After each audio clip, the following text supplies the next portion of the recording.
Nabi palsu ini yang menjalankan kekuasaan, yang menipu banyak orang, sehingga mereka akhirnya menerima tanda, saudara.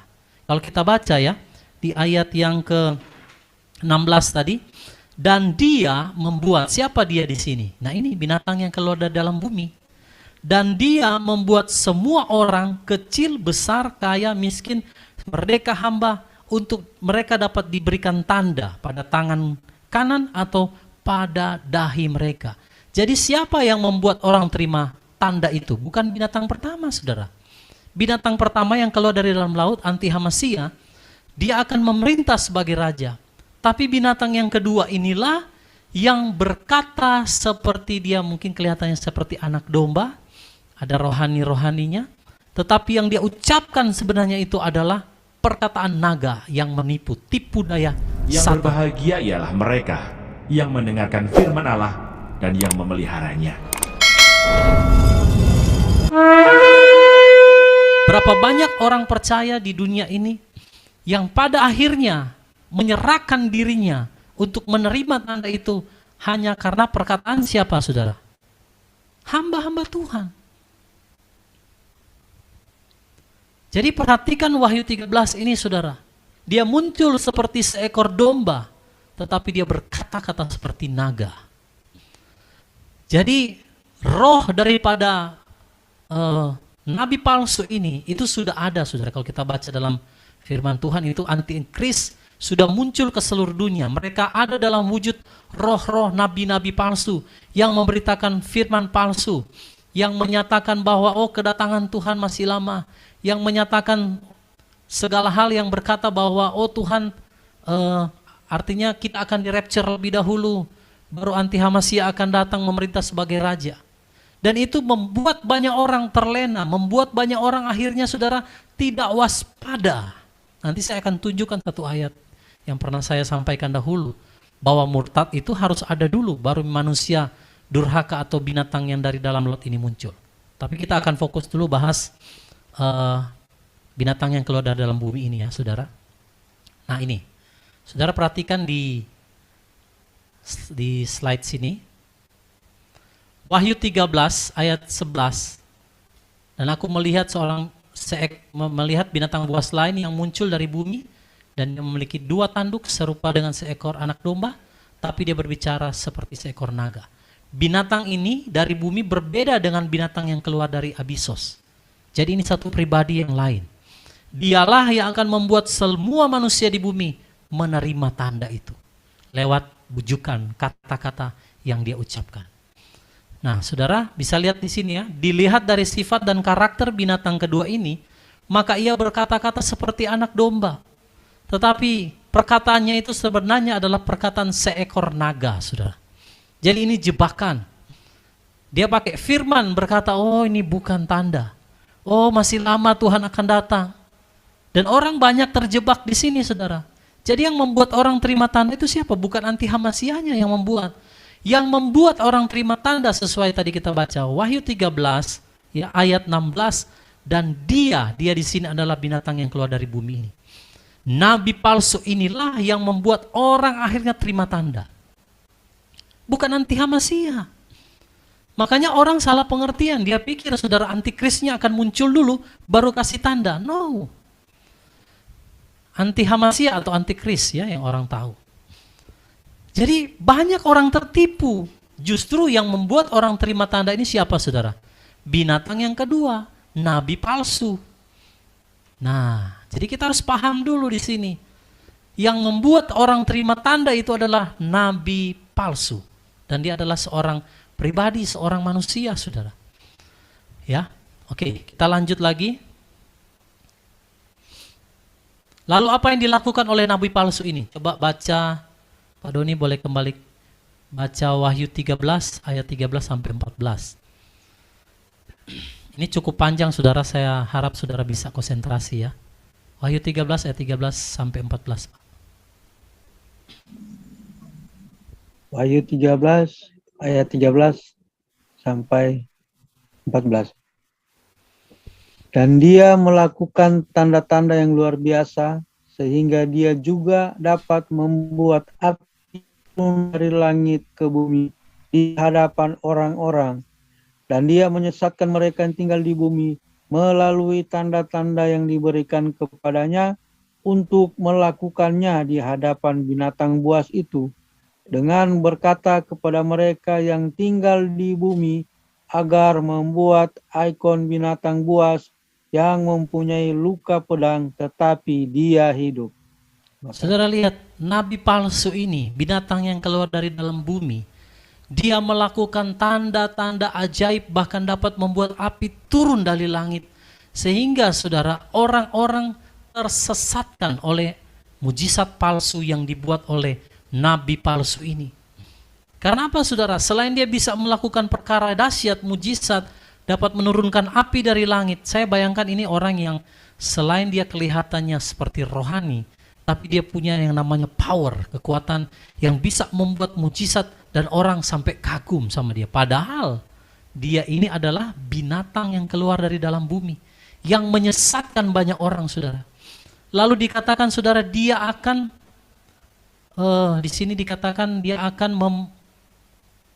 melakukan di hadapan binatang buas yang pertama itu ya, dan berkata kepada orang yang tinggal di bumi untuk membuat ikon di sini image atau patung ataupun sejenisnya, saudara, supaya orang menyembah binatang yang pertama, yaitu binatang yang keluar dari dalam laut. Nah, dengan keajaiban yang dia buat, saudara, orang kalau lihat mujizat, mereka pasti akan kagum dengan orang itu, betul? Makanya nabi palsu itu dia harus ada dilengkapi dengan mujizat, supaya orang bisa percaya bahwa apa yang dia sampaikan itu berasal dari Tuhan. Makanya saya katakan, kita jangan terpesona dengan hamba Tuhan yang selalu melakukan mujizat. Tetapi kita harus lihat dasar kebenarannya, saudara. Apakah dia sungguh-sungguh menghidupi kebenaran Tuhan atau enggak. Karena iblis pun bisa melakukan mujizat, saudara. Seperti yang saudara lihat dalam Wahyu 13 ini, orang-orang akan kagum kepada nabi palsu ini, saudara. Banyak orang akan tersesat oleh karena mujizat-mujizat yang dibuat oleh nabi palsu ini. Ya, jadi makanya kita harus bisa membedakan, saudara, mana yang dari Tuhan, mana yang bukan dari Tuhan. Kalau tidak, saudara, banyak orang akan tersesat dengan nabi palsu ini yang berbicara, yang punya rupa seperti anak domba, tapi sebenarnya dia adalah naga, dia adalah serigala yang menyamar menjadi domba. Firman Tuhan berkata, malaikat iblis, malaikat kegelapan itu menyamar menjadi malaikat terang. Dan itu kita bisa melihat perbedaannya. Kalau orang yang benar-benar mengenal Elohim dengan sungguh-sungguh, dia akan tahu, saudara, ini dari Tuhan atau bukan, ya. Oke, kita lanjut supaya saudara punya waktu untuk kita nanti sama-sama sharing. Saudara, Wahyu 13 ayat 15. Saya baca buat saudara, dan kepadanya, kepada binatang yang keluar dari dalam laut, ya dari dalam bumi ini ya, telah ditetapkan untuk memberikan ruah kehidupan atau nafas kepada ikon binatang buas, binatang yang pertama, yaitu binatang yang keluar dari dalam laut, yaitu anti-Hamesia, supaya, nah ini karena mujizat yang dia bisa lakukan, jadi dia bisa memberikan roh kepada binatang buas, kepada ikon atau patung daripada binatang buas itu, sehingga patung itu bisa berbicara, saudara.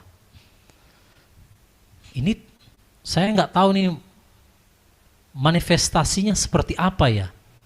Tetapi kalau kita lihat perkembangan teknologi di zaman ini, itu sudah terjadi.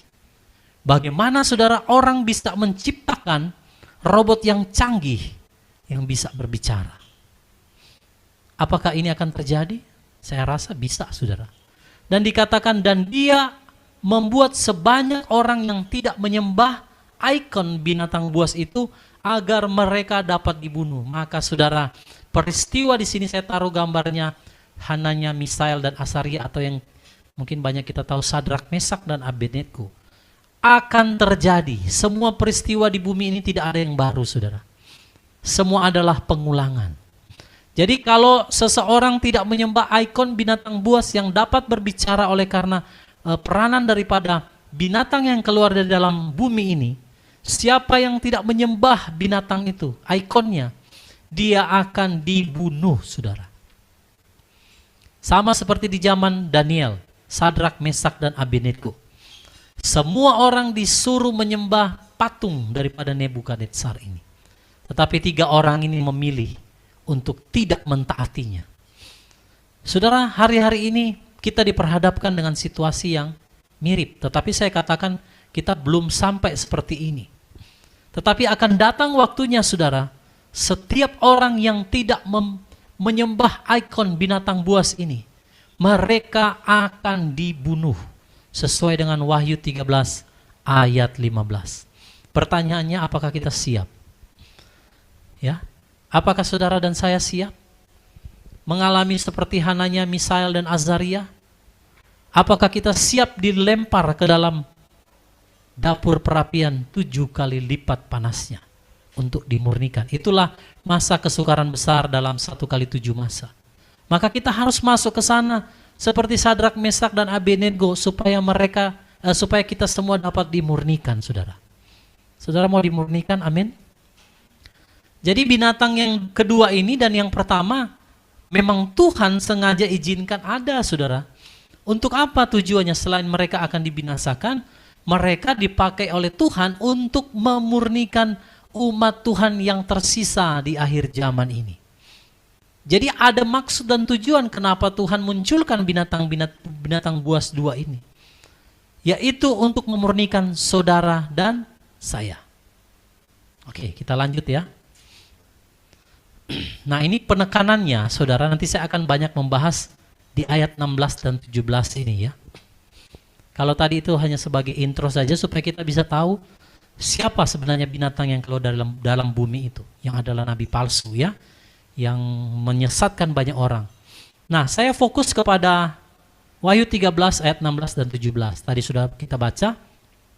Dan dia, yaitu nabi palsu, membuat semua orang kecil, besar, ya, juga kaya, miskin, bahkan merdeka dan hamba, supaya dia memberikan kepada mereka sebuah tanda. Garis bawahi kata tanda di sini, nanti saya akan membahas ini lebih banyak, saudara ya. Pada tangan kanan mereka atau pada dahi mereka, dan supaya setiap orang tidak dapat membeli, garis bawahi kata membeli, atau menjual, kecuali dia yang mempunyai tanda atau nama itu atau bilangan namanya. Jadi tanda anti hamasia di situ ada tanda, ada nama binatang itu, dan ada bilangan namanya. Ditutup dengan dikatakan itu kan ayat 18, bilangannya adalah bilangan seorang manusia, jumlahnya 666. Oke, sekarang kita akan pelajari, saudara, fokus di kata tanda ya, supaya kita memahami apa sebenarnya tanda anti hamasia itu. Apa sih mark of the beast itu? Sebelum saya membahas lebih lanjut, saudara, kita harus melihat dulu dasar firman-Nya. Di dalam Kejadian 4 ayat 15, Ibu Mariana boleh tolong baca. Apa sih sebenarnya tanda itu yang dimaksud? Kejadian 4 ayat 15. Boleh Ibu Mariana baca? Kejadian 4 ayat 15. Dan dalam hal ini berfirmanlah Yahweh, sesungguhnya setiap orang yang membunuh Kain, dia akan dibalas 7 kali lipat. Dan Yahweh memberi tanda kepada Kain supaya tidak seorang pun yang menjumpainya akan membunuhnya. Nah, saudara perhatikan kata tanda yang Tuhan berikan kepada Kain, ya. Waktu dia membunuh Habel adiknya, dia lari, saudara, dan Tuhan kasih dia tanda supaya ketika dia berjumpa dengan orang lain, maka dia tidak akan dibunuh. Kalau menurut saudara, Tuhan memberikan tanda kepada Kain itu berupa fisik atau enggak? Pasti berupa fisik yang bisa dilihat oleh orang, betul? Jadi bukan tanda yang nggak terlihat loh, saudara. Yang orang bilang hanya pikiran dan perbuatan. No, ini tanda yang terlihat secara fisik, sehingga ketika orang berjumpa dengan Kain, dia akan melihat ada tanda ini, dan mereka tidak membunuhnya. Karena itu tanda daripada Yahweh, Tuhan. Nah, kata tanda dalam ayat ini menggunakan bahasa Ibrani OTH. Kalau saudara yang suka menyelidiki Strong Concordance itu di H226, saudara, kata ot di sini punya makna begini, tanda isyarat, sinyal ya. Seperti bendera atau mercusuar. Kalau saudara yang naik kapal, lihat ada yang daerah yang ada karang-karangnya itu ditaruh mercusuar supaya orang tidak tabrak. Lalu ada monumen, pertanda, fakta, bukti, tanda atau petunjuk. Nah, saudara bisa lihat di screen sini ya. Tanda yang membedakan atau juga bukti, token, bendera, panji, ingatan, tanda ajaib, keajaiban, dan peringatan. Nah, apa tujuan daripada Bapa Yahweh memberikan tanda kepada Kain? Saya tulis di bagian akhir sini. Tujuannya adalah supaya tidak ada seorang pun yang membunuhnya. Berarti tanda ini bersifat protection, perlindungan, betul? Dan tanda ini bukanlah tidak dapat dilihat oleh orang-orang. Kalau berbicara protection, perlindungan, maka tanda itu berwujud secara fisik yang bisa dilihat oleh orang. Amin, saudara? Jadi ini tanda yang diberikan Elohim kepada Kain, itu dapat dilihat secara fisik. Bukan sesuatu yang supranatural, no. Lalu kita lanjut ya. Oke, ini kaitannya semua akan berlanjut, saudara. Ini ayat yang pernah kita bahas dahulu ya. Tapi saya akan bahas lagi. Yeskiel 9 ayat 4. Boleh Pak Doni membacakan lagi, Pak? Yeskiel 9 ayat yang keempat.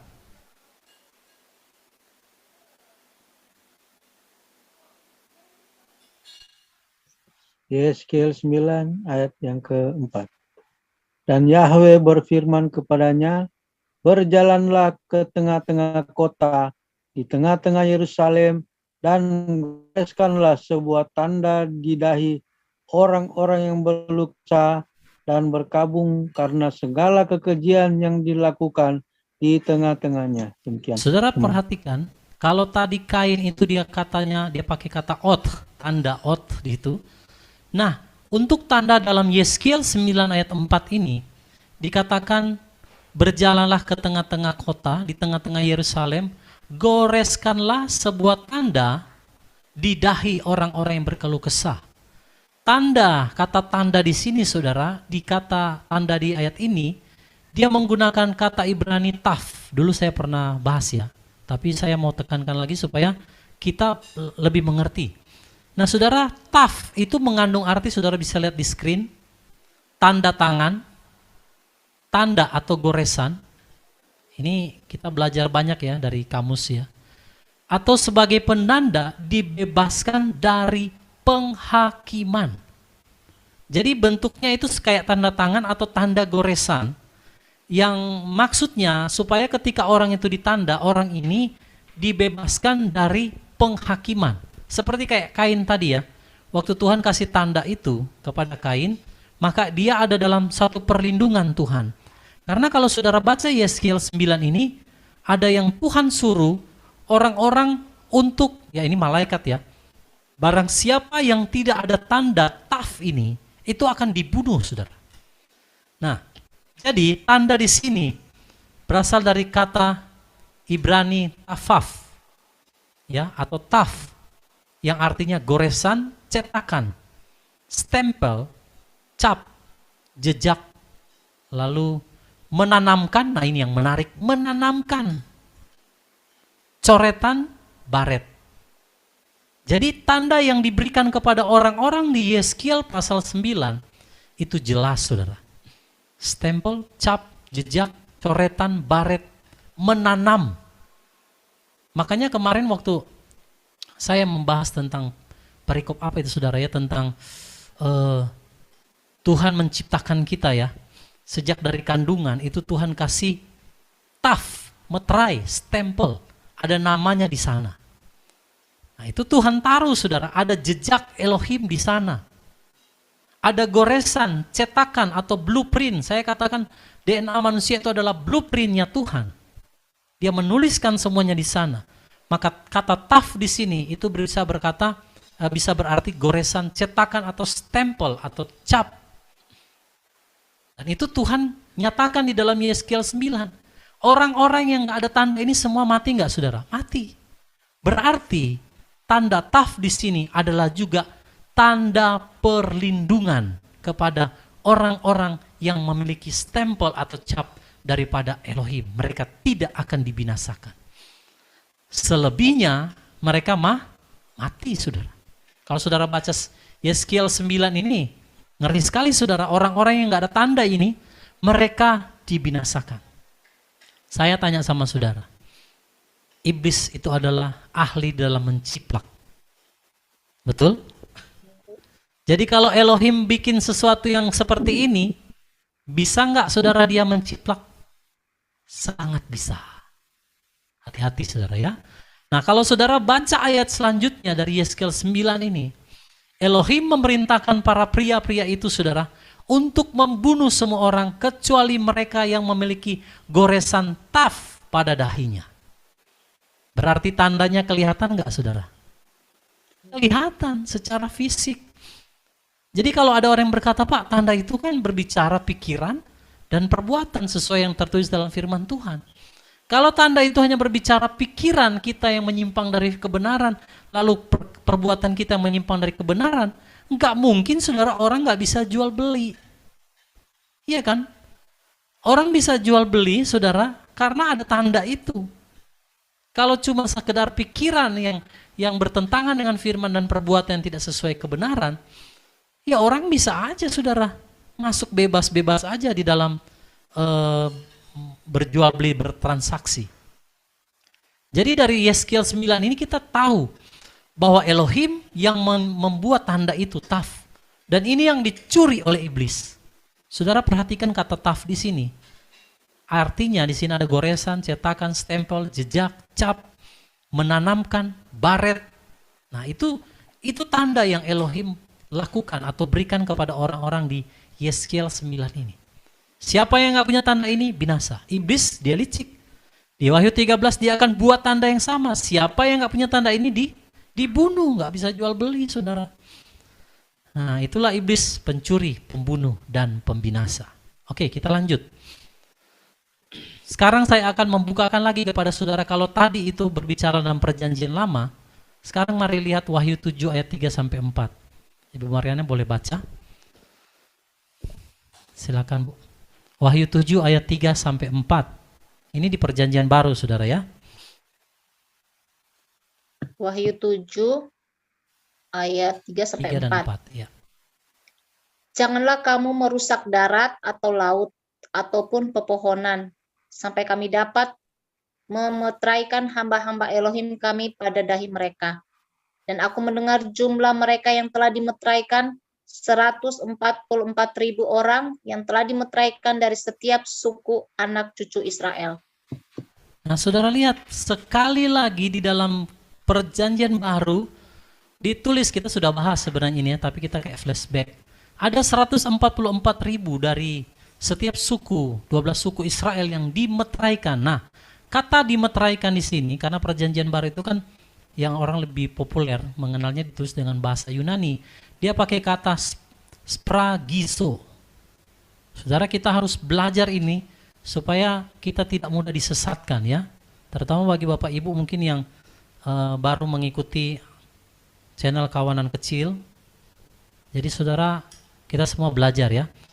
Nah, dimeteraikan di sini atau spragizo itu saudara berbicara meterai atau tanda yang diberikan kepada orang-orang yang akan dihindarkan dari kehancuran yang akan datang. Karena kalau saudara baca Wahyu 7 di sini, orang-orang yang tidak memiliki meterai ini saudara, waktu nanti 4 malaikat itu dilepas, maka bumi itu akan mengalami musibah dan segala macam hal yang akan membuat banyak orang mati atau binasa.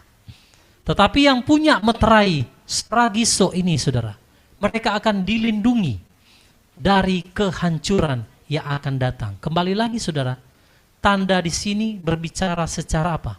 Fisik. Jadi bukan tanda yang secara di roh saja yang nggak ada kelihatannya, enggak. Ini tandanya secara fisik. Saudara, Seperti dalam Yeskiel 9 tadi yang kita baca, sama. Di Wahyu 7 ini juga, ya, malaikat memeteraikan saudara. Hamba-hamba Elohim 144.000 dari 12 suku Israel itu dengan tanda secara fisik yang dapat dilihat. Sehingga mereka dilindungi dari kehancuran yang akan datang. Ini luar biasa saudara. Jadi kita bisa sekali lagi bisa mengerti bahwa tanda yang dimaksud dalam Wahyu 13 itu benar-benar adalah secara fisik.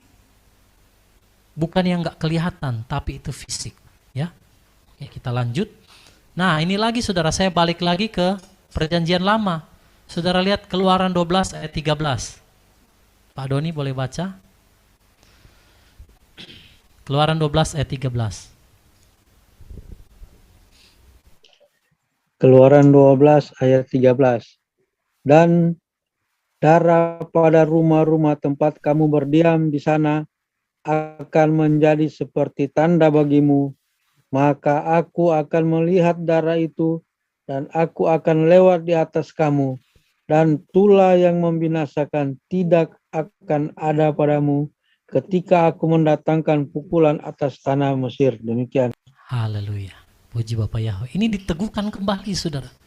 Di Keluaran 12 ayat 13 dikatakan Tuhan memerintahkan kepada bangsa Israel untuk apa? Mengolesi saudara pintu mereka dengan darah domba. Supaya apa saudara? Ketika aku melihat darah itu dan aku akan lewat di atas kamu dan tulah yang membinasakan tidak akan ada padamu. Nah saudara, jadi Tuhan perintahkan bangsa Israel untuk kasih tanda. Tandanya secara fisik enggak saudara? Secara fisik.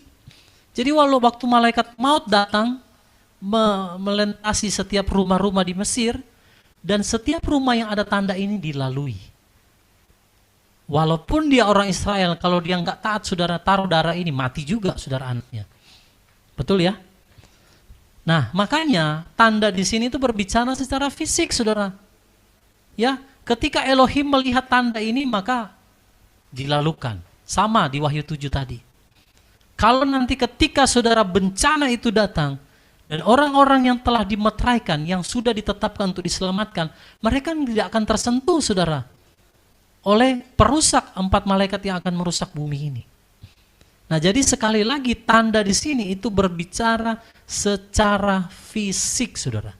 Baik yang di Kain, baik yang tadi di Yeskiel 9, lalu di Wahyu pasal 7 dan di Keluaran 12, semua ini berbicara tanda yang terlihat secara fisik. Makanya saya kasih perikop di sini, iblis itu hanya meniru apa yang Elohim buat. Jadi kalau Tuhan buat begini, dia akan buat juga. Orang-orang yang terima tanda dia akan dia lindungi. Betul? Tidak akan dia bunuh. Tapi yang tidak punya tanda, dia ikut yang Yeskiel 9. Orang yang tidak punya tanda daripada binatang ini akan apa? Dibunuh.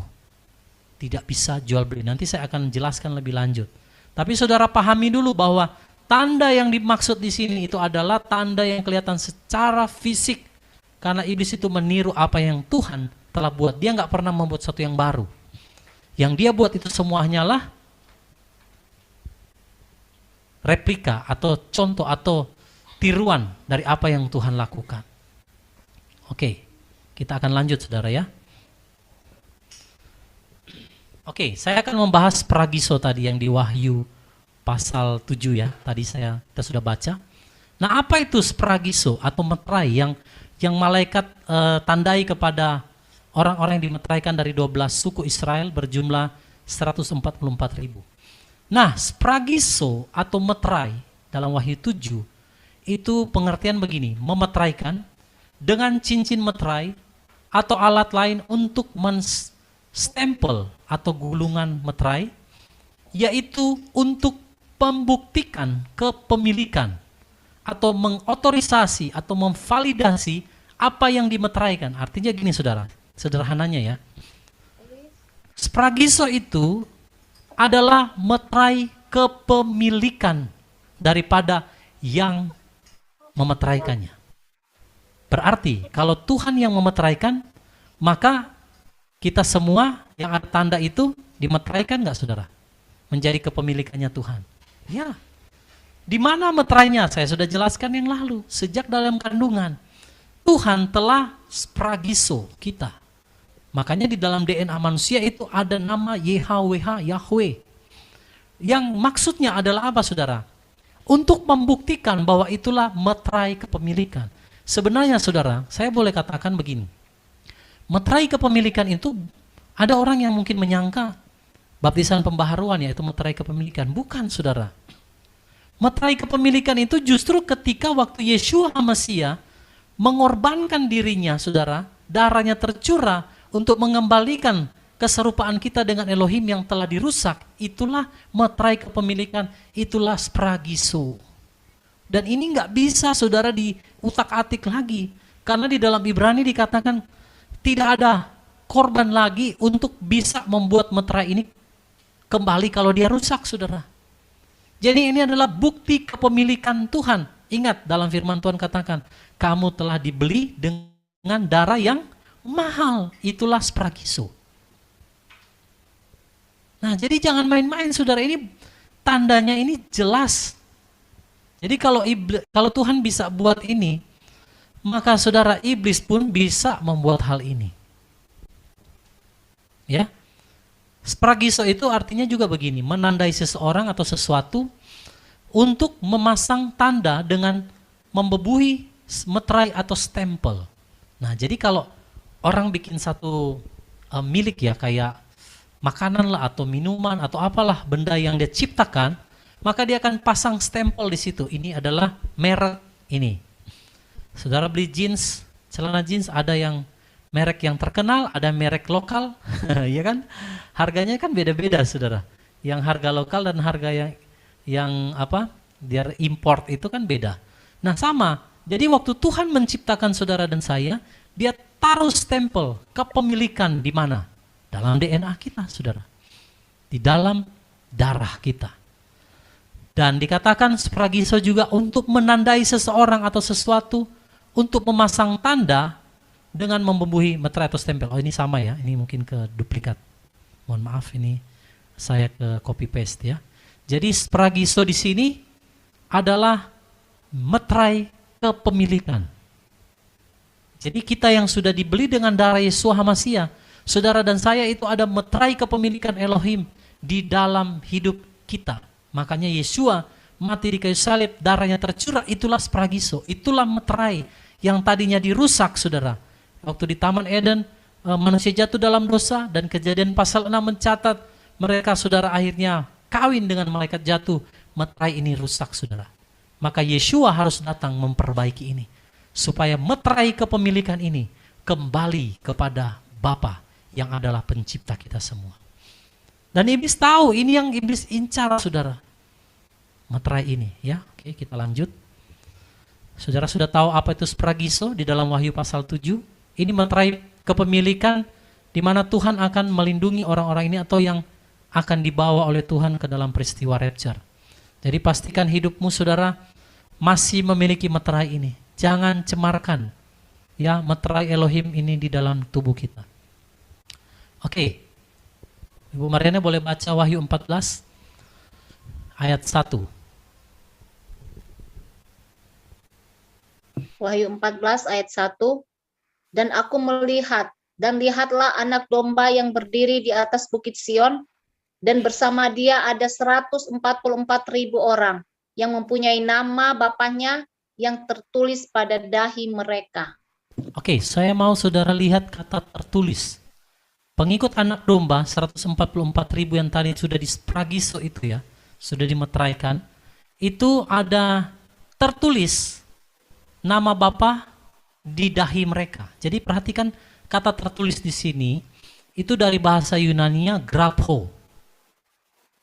Grapho ini pengertiannya juga sama, menggores, kayak ukiran begitu, pahatan, atau goresan suatu permukaan.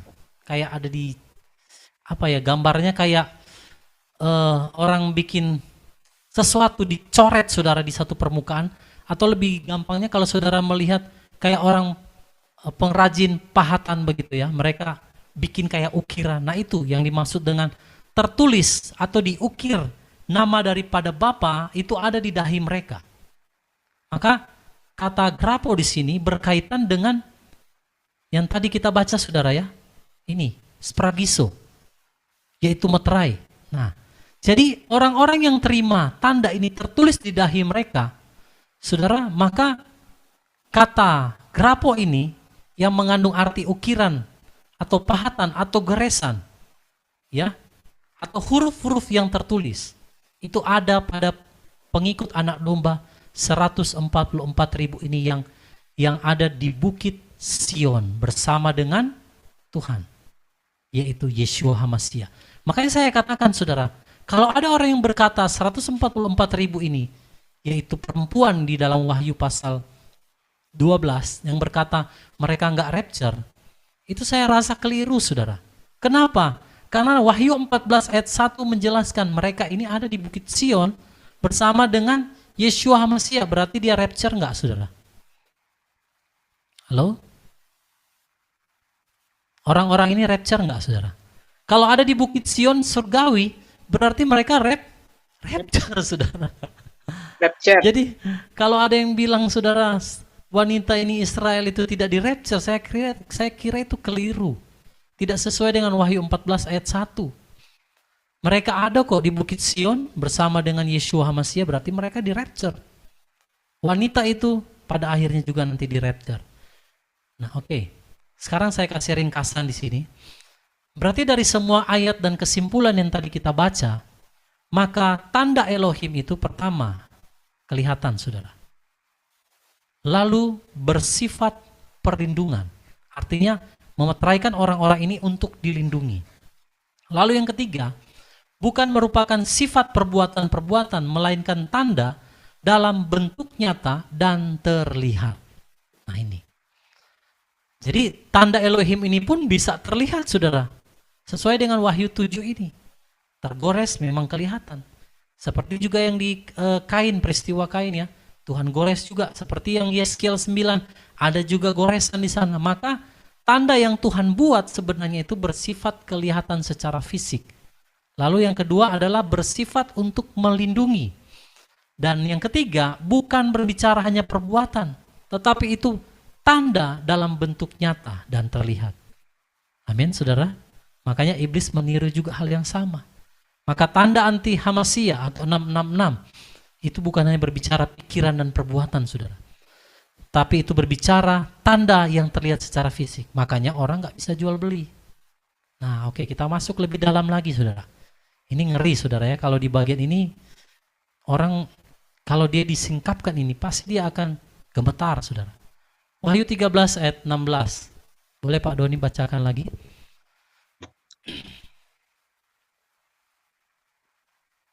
Silakan Pak. Wahyu berapa Pak? 13 ayat 16. 16.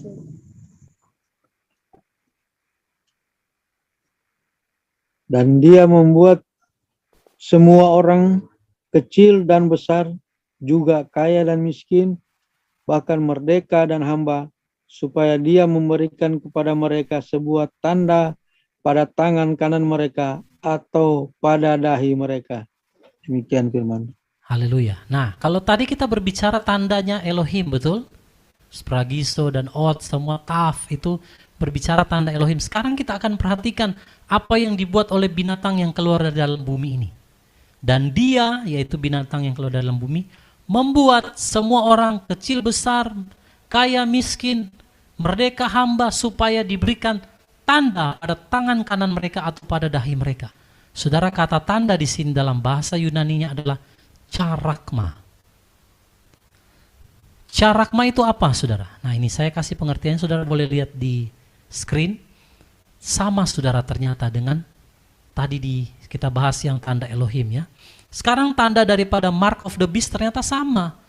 Di situ charakma mengandung arti stempel, tanda yang dicetakkan, cap, tanda, goresan atau guratan, digores begitu ya. Lalu pahatan atau seperti ukiran, atau stempel. Stempel di sini saya lihat pengertiannya sebagai rencana perbudakan. Jadi orang-orang yang dikasih carakma itu mereka dikasih stempel bahwa mereka diperbudak oleh sistem daripada anti Hamasiyah. Jadi orang-orang yang menerima tanda ini mereka masuk di dalam perbudakan secara tanpa mereka sadari. Lalu tanda atau bekas cap tanda kepemilikan seperti pada kuda. Saudara pernah lihat di kuda? Biasa dikasih kayak besi panas, saudara. Sapi atau kuda itu saya pernah lihat. Ada kayak besi yang mereka kasih tanda, terus mereka taruh di api, kasih panas, lalu ditempel, saudara, di sapi atau kuda. Nah itu ditaruh ke sana, ke binatang itu, saudara, untuk sebagai meterai kepemilikan daripada orang yang mencap itu. Lalu di dalam Wahyu 13 ayat 16 ini, orang-orang yang menerima carakma secara tidak langsung, saudara, mereka menerima stempel sebagai rencana perbudakan. Nah, yang lebih mengerikan lagi, saudara, kalau kita masuk lebih dalam lagi carakma ini.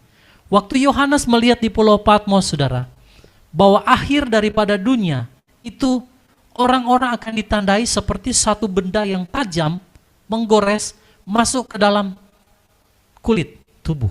Sedangkan di zaman itu, saudara, belum ada yang namanya jarum-jarum suntik, itu belum ada. Jarum suntik itu kan kalau nggak salah tahun 1000, koreksi kalau saya salah ya, 1700-an atau 1800-an gitu, saudara. Jadi Yohanes melihat akhir daripada dunia ada orang-orang yang dicarakma. Tuhan kasih penglihatan kepada dia di Pulau Patmos. Ada orang-orang yang akan dicarakma, digores, dikasih masuk satu benda tajam ke dalam kulitnya, dalam tubuhnya. Itulah meterai kepemilikan atau meterai perbudakan daripada anti Hamasiyah. Ya. Yang lebih ngeri lagi, saudara, kata tanda atau carakma di sini menggambarkan artinya segambar atau serupa dengan berhala atau figur yang diukirkan. Makanya kalau tadi kita baca, setiap orang yang tidak menerima atau menyembah ikon daripada binatang itu akan diapa, saudara? Dibunuh. Jadi kalau orang nggak punya carakma nanti, saudara, orang akan dibunuh. Itu pekerjaan setan, iblis. Saya melihat lebih dalam lagi di dalam kamus Thayer Greek Definition. Apa itu carakma, saudara? Lebih dalam kita akan gali di sini. Carakma menurut kamus Thayer Greek Definition, ini dia kasih pengertian begini. Tanda yang dicapkan atau distempel pada dahi atau tangan kanan sebagai rencana pengikut antikristus atau anti Hamasiyah, atau sesuatu yang diukirkan di pahat atau karya ukiran dari gambar, lukisan, keserupaan figur berhala. Itu sama ya pengertiannya. Jadi Yohanes sudah melihat ini, Bapak Ibu. Akhir daripada dunia, ada orang-orang yang akan dicarakma, digoreskan atau dimasukkan sesuatu benda tajam itu di bawah kulit mereka. Yohanes nggak tahu itu apa, saudara, karena Yohanes tidak pernah mengenal yang namanya kayak jarum suntik, itu belum ada, saudara. Makanya waktu Yohanes melihat kereta-kereta perang di dalam Wahyu, dia melihat, saudara, peperangan, dia tidak bisa menggambarkan itu apa, karena di zaman itu mungkin belum ada pesawat tempur, belum ada tank, saudara. Jadi dia menggambarkan dengan kuda-kuda besi yang berperang. Ya, maka sama seperti yang dicarakma ini. Yohanes melihat akhir daripada dunia ada orang-orang yang dicarakma.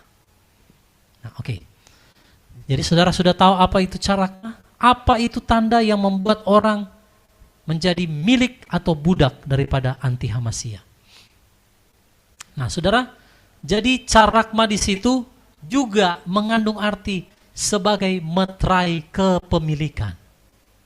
Kalau tadi, saudara, ada orang-orang yang ditandai dengan darah anak domba, mereka menjadi milik daripada Yeshua Hamasiyah, maka di akhir zaman ini banyak orang akan menjadi milik daripada anti Hamasiyah oleh karena mereka menerima meterai kepemilikan daripada binatang tersebut. Secara tidak langsung sudah terjadi pemisahan antara siapa milik Elohim, siapa milik dunia ini. Nah, saudara, mereka yang memilih untuk menerima tanda binatang itu akan ketahuan dia berada di pihak siapa. Nah, seperti Elohim juga, Satan meniru tujuannya memberi perlindungan bagi penerima tanda itu. Jadi kalau di Wahyu 7 Tuhan kasih meterai kepemilikan ya, perlindungan bagi orang-orang yang dimeteraikan, maka iblis juga sama. Jadi ada dua kubu di sini. Saudara mau ikut yang mana? Meterai yang mana, saudara? Kalau kita mau pertahankan meterainya Tuhan, jangan terima meterai ini. Karena sebenarnya orang semua sudah ada meterai Elohim dalam dirinya. Tinggal tergantung bagaimana dia mau pertahankan atau enggak. Karena kita semua sudah dibeli dengan darah yang mahal, yaitu darah Yeshua Mashiach. Lalu saudara, meterai yang menerima tanda binatang itu tidak akan mereka yang tidak menerima, mereka yang menerima tanda binatang itu tidak akan dibunuh oleh binatang buas itu, karena dia tahu itu miliknya dia. Sebaliknya, yang tidak menerimanya akan dibunuh. Saya balikan saudara, Elohim memeteraikan miliknya. Siapa yang tidak punya meterai itu akan dilempar ke dalam api, saudara. Karena dia punya terima tanda binatang ini. Jadi sekarang mau pilih yang mana, saudara ya? Ada dua tanda di sini, meterai kepemilikan. Saudara mau pilih yang mana? Ingat saudara, ini adalah pilihan. Saya selalu berkata bahwa orang masuk neraka itu bukan kecelakaan. Orang masuk neraka itu karena pilihannya, saudara. Karena dia yang memilih, saudara. Ya, oke, kita lanjut.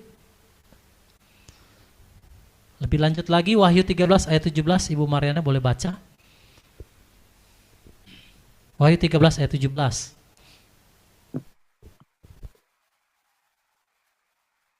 Wahyu 13 ayat 17.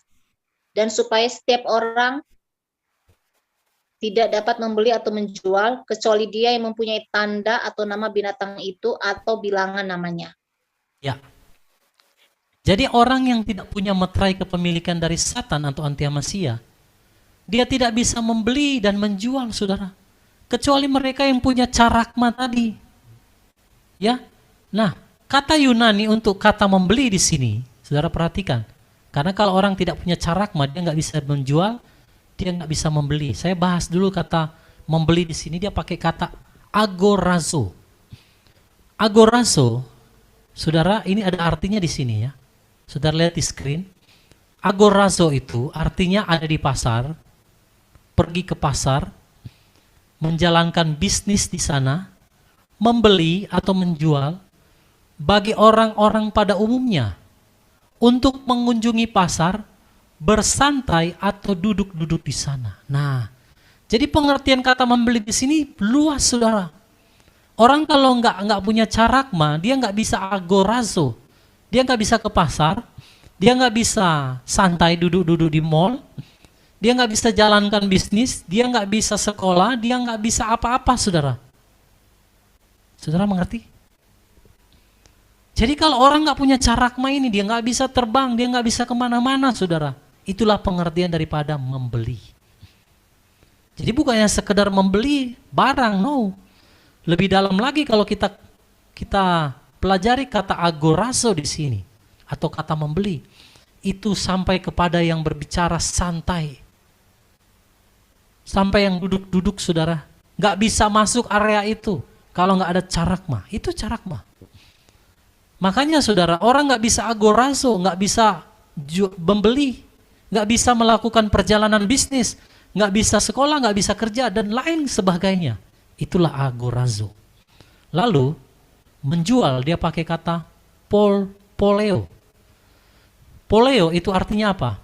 Di sini saya sudah taruh, melakukan barter, menjual atau penjual atau berdagang atau menjajakan. Saudara nggak punya carakma, saudara nggak bisa poleo. Saudara nggak bisa lakukan barter, nggak bisa menjual, nggak bisa menjajakan barang. Kalau nggak punya yang namanya carakma ini.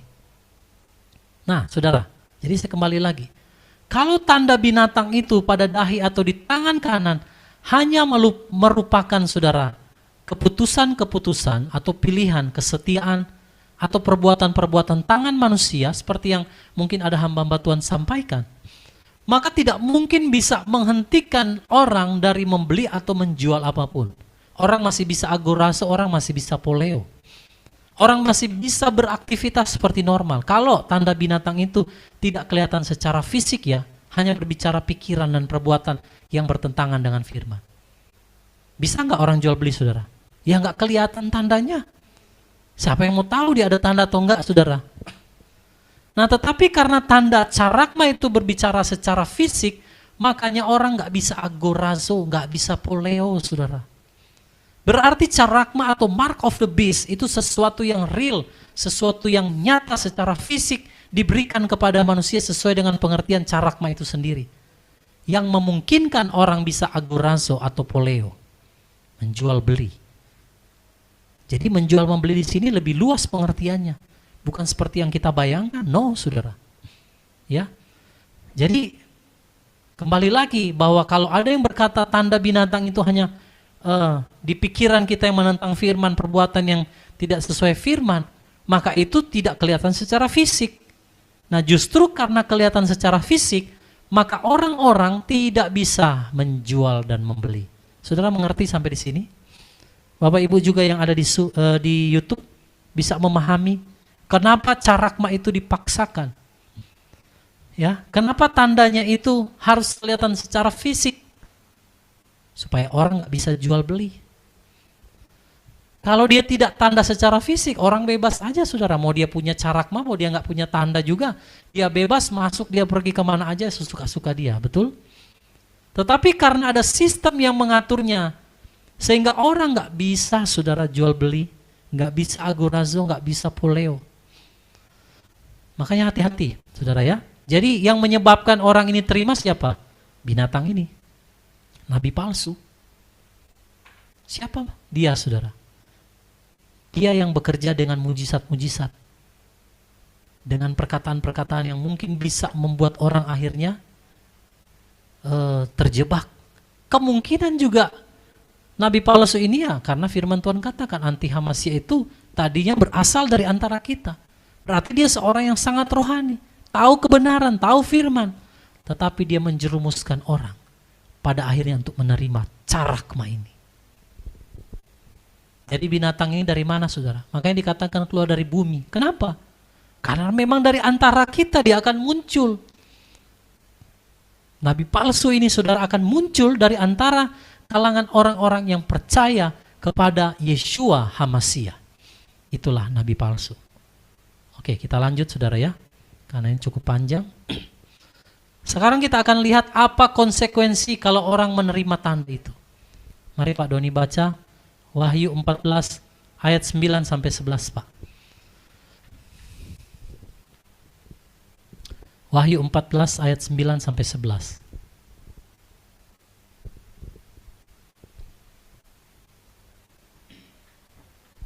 Pak Doni ada? Ada, Pak. Ya, silakan, Pak. Wahyu 14 ayat 9. Dan malaikat yang ketiga mengikuti mereka.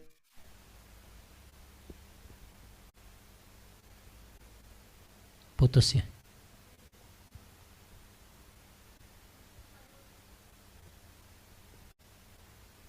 Putus sepertinya ya.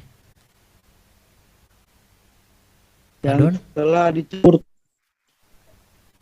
tanpa diencerkan di dalam cawan murkanya, dan dia akan disiksa dengan api dan belerang di hadapan malaikat dan di hadapan anak domba, dan asap siksaan mereka membumbung selama-lamanya, dan mereka yang menyembah binatang buas dan ikonnya dan siapa saja yang menerima tanda namanya, mereka tidak memperoleh istirahat siang dan malam. Demikian, saudara, Tuhan. betapa mengerikan, saudara, orang yang menerima carakma itu. Dia akan minum dari anggur cawan murka Elohim. Itulah 7 cawan murka nanti ya, kita akan pelajari. Yang dikatakan telah dicampur tanpa enceran di dalam cawan murka. Ya, dan mereka akan disiksa dengan api dan belerang di hadapan malaikat kudus dan di hadapan anak domba, yaitu mereka akan dilempar ke dalam lautan api yang adalah Gehenna, itulah neraka. Itulah kematian yang kedua, saudara. Jadi kalau orang menerima tanda ini, carakma ini, mereka akan dilemparkan, saudara, ke dalam Gehenna atau lautan api. Dan dikatakan tidak ada istirahat siang dan malam, kekal sampai selama-lamanya. Saudara bisa bayangkan kengerian, saudara, yang terjadi kepada orang-orang yang menerima carakma, tanda binatang itu, atau mark of the beast. Ngeri, saudara, mereka dilempar, saudara, ke dalam lautan api ini.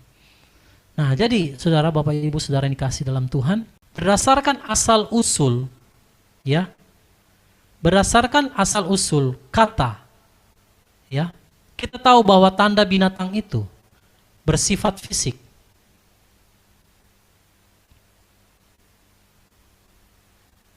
Sebentar ya, saudara. Ini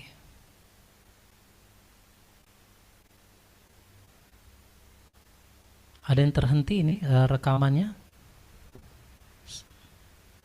Sebentar ya. Saudara yang di... Oh ya, ini recordingnya mati ya. Oke. Oke, ya, mohon maaf saudara ya. Yang di YouTube ini bisa lanjut, bisa kelihatan atau bisa kedengaran? Ada ya? Oke, mohon maaf di saya ini soalnya tulisannya preparing live stream. Harusnya sudah live ya dari tadi. Oke saudara, jadi berdasarkan asal usul kata, kita tahu bahwa tanda binatang itu bersifat secara fisik, ya. Jadi bukan tidak kelihatan. Nah, maksudnya untuk memisahkan mereka yang berada di pihak Elohim dan mereka yang ada di pihak binatang buas itu. Jadi tanda ini yang membedakan. Kalau saudara terima carakma, berarti saudara ada di pihak sebelah, yaitu anti Hamasya. Tapi kalau saudara punya meterai Elohim, saudara jaga, berarti saudara ada di pihak Elohim. Tinggal semua keputusan itu ada di tangan setiap Bapak Ibu sekalian. Saya sebagai hamba Tuhan hanya menyampaikan apa yang Tuhan ajarkan, saudara. Nah, konsekuensi menerima tanda binatang itu, saudara, sangat berat, saudara, ya. Karena mereka akan dilempar ke dalam lautan api selama-lamanya. Ngeri, saudara, ya. Jadi oleh karena itu Bapak Ibu, kita yang sudah mengerti kebenaran firman, kita nggak boleh bermain-main dengan kasih karunia Elohim. Kita yang sudah dimeteraikan dengan darah anak domba, jangan sekali-kali saudara menerima carakma itu. Ya. Karena konsekuensi orang-orang yang menerimanya, saudara, itu sangat-sangat mengerikan. Mereka akan dilemparkan ke lautan api selama-lamanya. Oke, jadi kita sudah ngerti bahwa tanda ini adalah berbicara secara fisik. Saya mundur sedikit sebelum nanti kita akan akhiri. Boleh Ibu Mariana baca Imamat 19 ayat 28. Imamat 19 ayat 28. Imamat 19 ayat 28. Janganlah kamu membuat rajahan pada tubuhmu karena orang mati, dan janganlah membuat tanda tato pada tubuhmu. Akulah Yahweh. Ya, janganlah kamu membuat rajahan pada tubuhmu karena orang mati, dan janganlah membuat tanda tato pada tubuhmu. Akulah Yahweh. Nah, kata tanda di sini dalam bahasa Ibraninya ket hobet, artinya impresi atau cetakan atau jejak, inskripsi, tanda di tubuh, tato, tanda yang diukirkan atau dilukiskan atau distempel atau dibubuhkan, dicap di kulit. Nah, makanya saudara, orang, kenapa Tuhan itu ngelarang kita, saudara, untuk buat tato seperti ini? Saya taruh gambar ya. Karena itu ada ayatnya, nggak boleh, saudara. Seperti yang tadi sudah di-share Pak Epi ya, yang di grup WhatsApp. Itu nggak boleh. Tetapi ini belum masuk kategori carakma. Ini saja pun Tuhan larang, saudara. Saudara paham ya bagaimana cara orang dibuat tato ini, saudara, dimasukkan sesuatu yang tajam ke dalam tubuh. Itu pengertiannya seperti ini. Ket hobet. Ada cetakan, ada tato atau yang dilukiskan, distempel ke dalam tubuh. Nah, saudara lihat, sedangkan di sini ada kata KAK ya. Itu sama sebenarnya dengan cat hobet, mirip ya. Jadi kayak irisan potongan atau stempel yang ditanam. Jadi masuk ke dalam kulit, saudara. Sama, makanya berdasarkan inilah iblis tahu, saudara.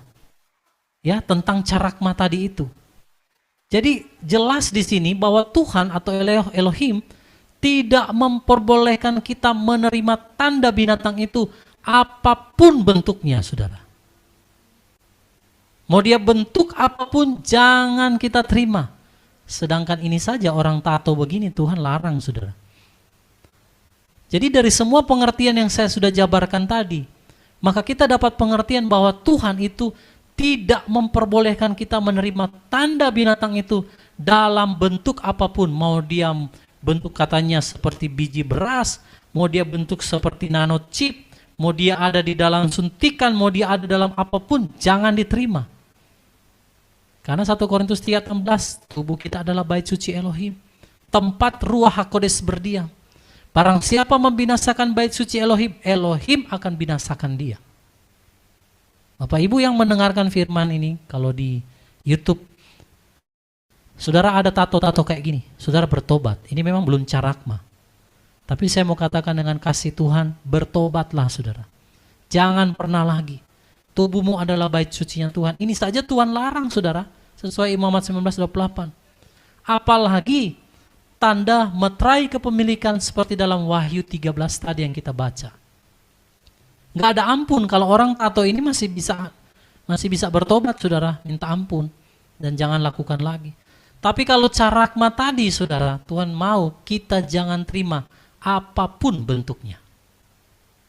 Amin, saudara. Oke, sedikit lagi kita selesai.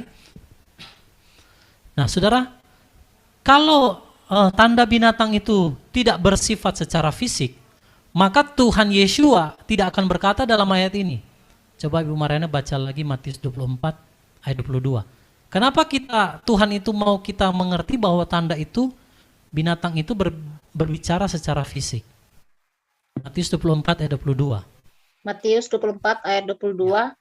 Dan sekiranya hari-hari itu tidak diperpendek, maka semua manusia tidak akan diselamatkan. Tetapi karena mereka yang terpilih, hari-hari itu akan diperpendek. Oke. Sekiranya waktu nggak dipersingkat, saudara, maka semua dari segala yang hidup, perhatikan dari segala yang hidup di sini.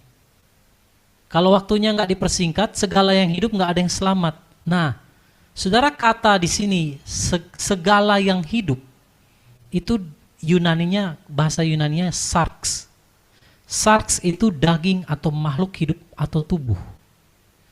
Jadi, saudara, tidak akan ada yang selamat ya kalau waktunya tidak dipersingkat. Tapi oleh karena orang-orang pilihan, maka waktu itu dipersingkat. Ya. Jadi secara tidak langsung Tuhan Yesus itu sudah merujuk kepada hal-hal seperti yang terjadi di zaman Nuh sebelum penghukuman air bah. Jadi saudara lihat di sini ya, ketika semua orang atau makhluk hidup secara lahirnya fisik daging menjadi rusak. Makanya Tuhan katakan di sini Matius 24, kalau waktunya nggak dipersingkat, maka semua yang makhluk hidup tubuh daging ini nggak ada yang tahan, saudara. Karena setiap orang yang tidak terima tanda itu nggak bisa jual beli, nggak bisa melakukan apapun. Saking mengerikannya waktu itu, saudara, dan orang-orang akan banyak dibunuh.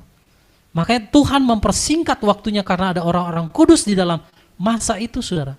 Nah, di dalam hal ini kita tahu bahwa Tuhan Yesus HaMasiah mengambil, saudara, berkata di dalam firman ya, seperti di dalam zaman-zaman Nuh, maka demikian juga pada hari kedatangan anak manusia. Jadi ada fisik lahiriah daging kita yang menjadi rusak, saudara, akibat daripada tanda ini, carakma. Saudara bisa paham sampai di sini ya? Kenapa Tuhan sampai berbicara, saudara, nggak akan ada yang selamat kalau nggak dipersingkat waktunya. Coba lihat lagi Kejadian 6 ayat 12. Saya pakai di sini ILT ya, tapi Ibu Mariana boleh baca yang ILT 3, Bu. Kejadian 6 ayat 12, silakan. Kejadian 6 ayat 12. Maka Elohim menilik bumi dan lihatlah dia telah rusak karena setiap manusia telah merusak jalan hidupnya di bumi. Ya. Yang merusakkan siapa, saudara? Manusia. Manusia. Yang memilih untuk terima tanda siapa, saudara? Manusia. Jadi, saudara, yang bumi ini telah dirusak karena apa? Setiap makhluk di sini berbicara daging, makhluk hidup atau tubuh, telah rusak jalannya di bumi ini. Kenapa dikatakan rusak? Karena meterai Elohim di dalam darah kita itu telah dirusak. Kalau saudara baca Kejadian 6 ini berbicara tentang malaikat-malaikat jatuh yang kawin dengan anak-anak manusia, menghasilkan keturunan raksasa yaitu Nefilim.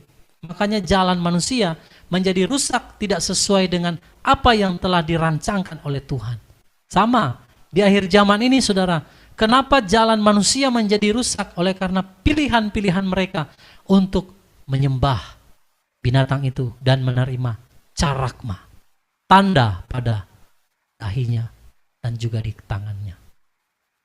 Saya baca tentang tangan kanan ya. Ada yang bertanya, Pak, kan tandanya tangan kanan. Ternyata saudara, kalau mungkin di dalam waktu nanti kita akan bahas ya. Berbicara tangan kanan itu sebenarnya, kalau saudara baca di terjemahan Inggrisnya itu bukan sebenarnya tangan kanan, tetapi itu di sisi. Jadi bisa dia kanan, bisa dia di kiri. Dan itu tanda berbicara secara fisik ya. Nah, makanya tanda binatang ini harus sesuatu yang bersifat secara fisik. Itulah carakma.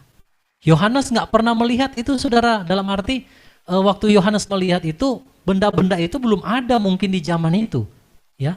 Tapi dia melihat carakma akhir daripada dunia. Ada manusia, orang-orang akan ditandai, dimasukkan sesuatu barang yang tajam ke dalam kulitnya mereka. Dan Yohanes nggak pernah tahu itu apa, saudara. Karena ada hal-hal yang memang belum dibukakan. Sampai kepada akhir zaman, maka di Daniel ditulis orang akan menyelidiki dan pengetahuan akan bertambah. Oke, kita lanjut. Tinggal sedikit lagi ya. Nah, mungkin ada yang bertanya, Pak, kan Antihamasia belum muncul. Loh, masa sudah ada tandanya? Oke, ini sebagai penutup. Coba lihat 2 Tesalonika 2 ayat 3.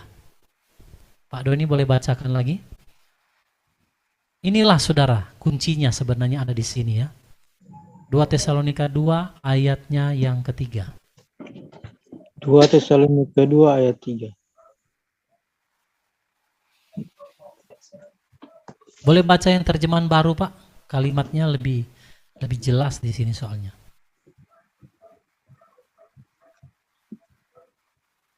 Demikian firman Tuhan. Janganlah kamu memberi dirimu disesatkan orang dengan cara yang bagaimanapun juga, sebab sebelum hari itu haruslah datang dahulu murtad, dan haruslah dinyatakan dahulu manusia durhaka yang harus binasa. Demikian firman Tuhan. Haleluya. Saudara perhatikan 2 Tesalonika 2 ayat 3 ini. Jangan kamu memberi dirimu disesatkan dengan apa? Garis bawahi, cara apapun juga. Karena ternyata saudara, sebelum hari itu, hari kedatangan Tuhan, maka haruslah datang dahulu apa saudara? Murtad. Jadi orang murtad saudara sebelum hari kedatangan Tuhan itu karena apa? Ya karena yang tadi kita bahas. Lalu dikatakan haruslah dinyatakan dahulu manusia durhaka yang harus binasa. Berarti ini hari itu di sini berbicara hari rapture, pengangkatan. Sebelum hari ini, maka harus ada dulu namanya apa? Murtad. Lalu harus ada dulu manusia durhaka yang akan dinyatakan. Sekarang pertanyaan saya, kalau hari itu adalah hari rapture yang dimaksudkan saudara, maka sebelum hari itu akan datang dulu apa? Murtad. Apa itu murtad? Karena orang menerima, menyembah sistem daripada Antihamasia itu. Lalu harus dinyatakan dulu manusia durhaka yang akan binasa. Berarti saudara saya tanya, murtad sama manusia durhakanya harus ada dulu baru rapture atau rapture dulu baru ada murtad dan manusia durhaka dulu? Bingung kan saudara jawab ya? Yang lebih dahulu rapture-nya dulu atau orang murtad dulu dan Antihamasia datang dulu? Ayo, ada yang bisa jawab? Mana duluan saudara? Sesuai ayat ini.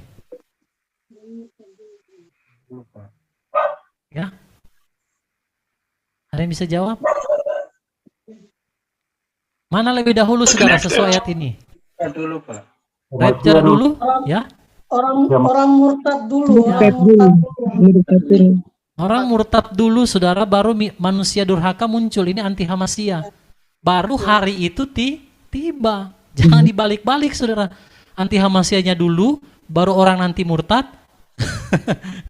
Rapture dulu, baru nanti anti Hamasiyah muncul, lalu murtad. Jangan dibalik, saudara. Di sini jelas murtad dulu, baru manusia durhaka dinyatakan, baru hari itu tiba. Karena di sini jelas sebelum hari itu haruslah datang dulu murtad. Makanya banyak orang terima carakma. Karena kurang pengertian. Karena nggak mengerti. Karena apa, saudara? Nabi palsu yang berbicara seperti domba. Padahal mereka punya mulut naga. Mereka menyesatkan banyak orang. Saudara, jelas di sini bahwa Elohim tidak ingin saudara dan saya tersesat dengan cara apapun juga. Saya sampai garis besar sini, pakai caps lock dan pakai tanda merah. Jangan mau disesatkan dengan cara apapun juga. Saudara, tulis di kolom chat atau saudara yang ada di YouTube tulis, saya tidak mau disesatkan dengan cara apapun juga. Ya, hati-hati saudara. Jangan mau disesatkan dengan cara apapun juga. Kalau ada orang yang berkata, oh nanti kita rapture dulu saudara, baru anti Hamasiyah datang, baru dia akan tandai orang-orang. Jangan mau disesatkan saudara. Karena di akhir zaman ini saya mau katakan akan muncul banyak nabi-nabi palsu. Inilah mereka. Inilah kaki tangan daripada binatang yang keluar dari dalam bumi ini.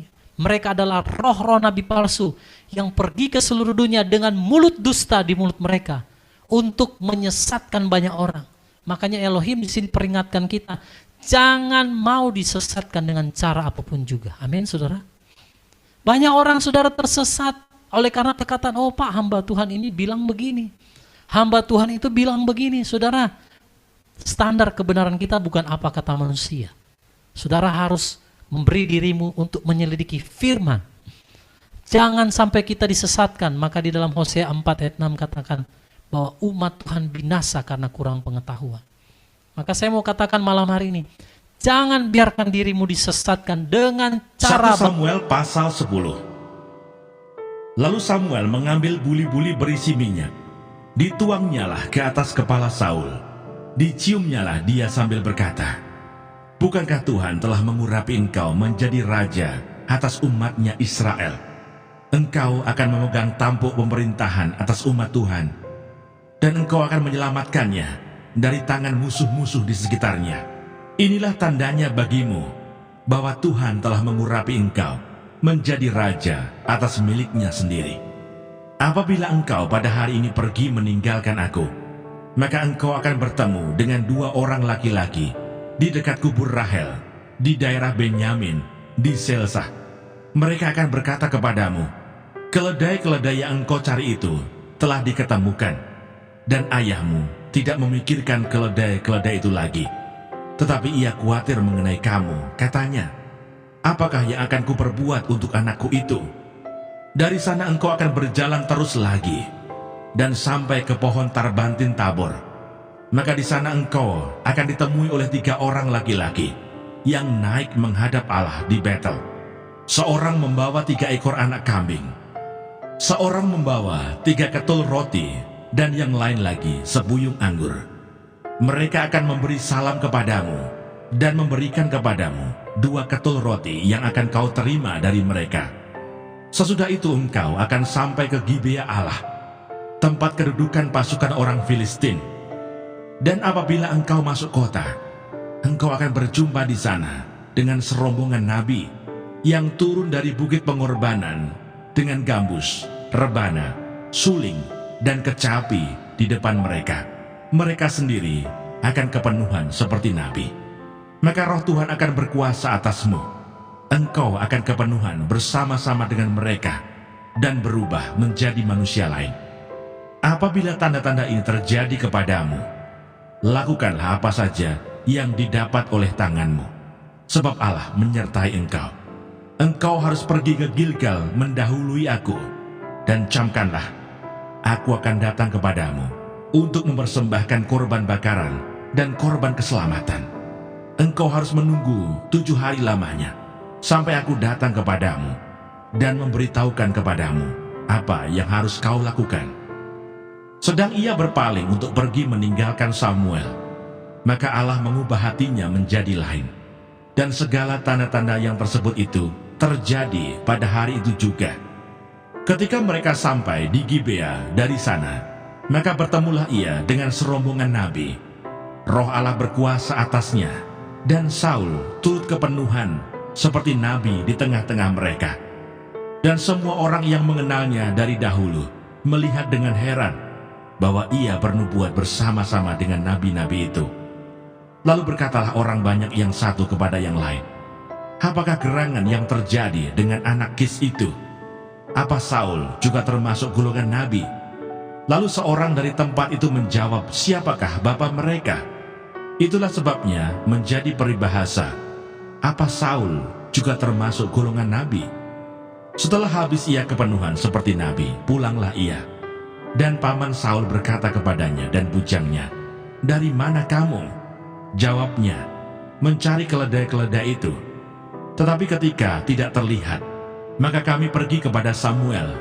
Kemudian paman Saul itu berkata, "Coba ceritakan kepadaku, apa yang dikatakan Samuel kepada kamu?" Kata Saul kepada pamannya itu, "Terus saja diberitahukannya kepada kami, bahwa keledai-keledai itu telah diketemukan.